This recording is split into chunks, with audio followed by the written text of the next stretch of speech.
We welcome you to worship this morning at Trinity Lutheran Church. I'm Pastor Hartwig, and as always, I'm very glad to be able to share God's holy word with you today.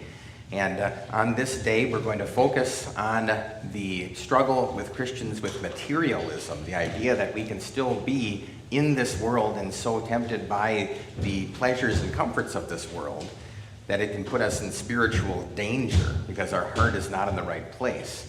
So we're going to look at Jesus' words today in the gospel lesson and apply those to our lives, and we'll get to that a little later. But one thing I want to point out before we get too far is that in the middle of your pews, you will find something that wasn't there before, something new, and it's the guest cards with the little pencils. The holders have been in there for months, but finally, after much delay, the pencils and the cards arrived, and we put those in. And basically, it's just a different way of collecting information, especially from our guests and visitors. And so for most of you, there's really nothing to do with those cards, except that two things. First, if you flip the card around, you'll notice it's not only a guest card on the one side, but it's also a prayer card on the other side. If you have prayer requests or if you have something like that on your mind, you can fill that out and then give it to me in writing, and then I've got it. The instructions are written on the cards. It's really self-evident. You can hand those to, you can put them in with the offering bag. You can hand them to an usher when they're ushering you out, or you can even give them to me while we're shaking hands. Same deal with the guest cards. And so the prayer request card might be something that you want to use. Here's where the guest card part comes in. Let's pretend, you people are not guests for the most part. I know who you are. But let's pretend you're in the pew some Sunday morning with someone that you don't recognize.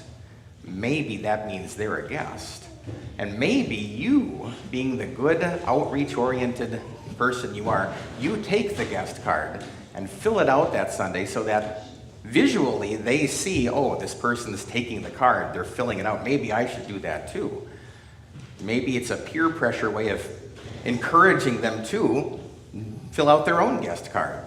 And then if I get a card and I look at it Monday morning and it is you, well, I know you're not a guest, but I'll really be glad for that card next to yours, which is a person maybe I don't know and can get to know better. So just some things to think about with those cards in the middle of the pews. And with that being said, we'll begin with a call to worship on page 3 in the worship folder. Today we pray for God to fill us with Christian faith and love as we serve in his kingdom.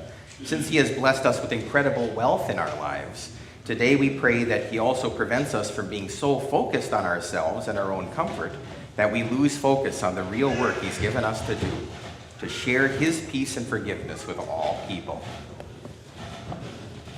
Reward them that wait for you, O Lord, and let your prophets be found faithful.